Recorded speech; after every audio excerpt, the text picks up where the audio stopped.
Thank you. Welcome once again. I know my senior minister welcomed you all and spoke, especially considering you are visiting during the month of December, which is the month of victory and celebration.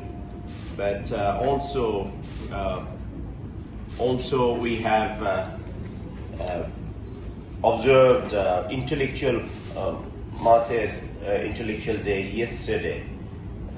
I'm not too sure whether you have to pick that up or not, but just 2 days before the final victory, that the history that Minister was talking about in 1971, almost 1,000 intellectuals were taken out of their place of residence. Over 900 of them were teachers. There were doctors and engineers. So just at the final hours, the Pakistani forces tried to cripple the soon liberated Bangladesh.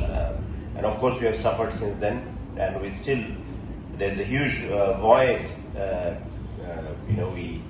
We have lost scholars, sports personalities, technical people, great minds, doctors, senior researchers, drama artists and writers and poets. And these people are so important for a nation's building and shaping the younger generation to take charge. So I'll not indulge too much on that. Seeing is believing. You'll be visiting a lot of other places that I have seen in this list.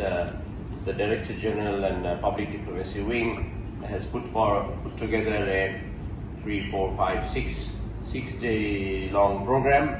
It's going to be exhaustive. It's going to be tiring at times, but take it easy and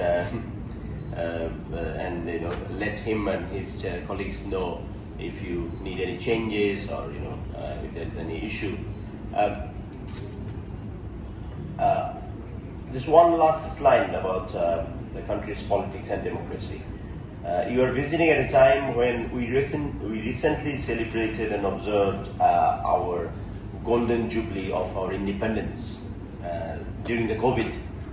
And unfortunately, out of these 51 years, or not 52 exactly, 51 and a half years, majority of these 51 years were actually led and governed by military dictators, not democratically elected government. Even though we are into the 11th parliament now on paper, but in reality it's probably fourth or fifth late elected government or under parliamentary democracy system that we follow. So you can easily understand the structure and the foundation. Even though the foundation was quite solid and deep-rooted, it was so solid that in 1970s election in then Pakistan, if you look into the map, you have huge India in between, and then you have West Pakistan, which is now Pakistan, and East Pakistan, which is now Bangladesh, a tiny piece of land. The population of Pakistan, East and West combined, was 130 million back in 1970. Yeah, 130 million. 75 million was in East Pakistan, which is now Bangladesh.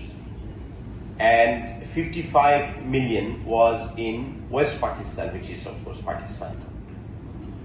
So 60% of the population was here in this tiny piece of land.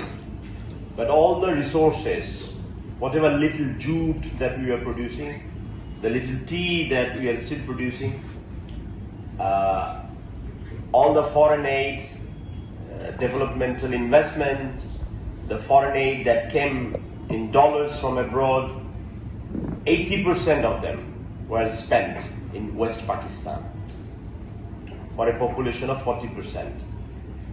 There were no army general from East Pakistan in those days. There were no university vice chancellors. There were no civil in the civil service. the bureaucrats or the top diplomats were never from this part of Pakistan or Bangladesh. So that was a level of deprivation. And that resulted, of course, in agricultural sector, a famine-like situation. Now, you can Google it. One of the famous wartime prime minister of the history of the world goes by the name of Winston Churchill in the UK. You know the name very well. But his single decision of pulling out or evacuating the grains that we were producing. Bengal was always famous for its grain and fish. It dates back like 1,000 years. Bangla, as a dialect and language and letters, came into being about 900 or 1,000 years ago. But if you read the history book of Ibn Battuta, I'm not too sure if you have heard the name, it's a Moroccan explorer who visited this part and Middle East and Northern Africa.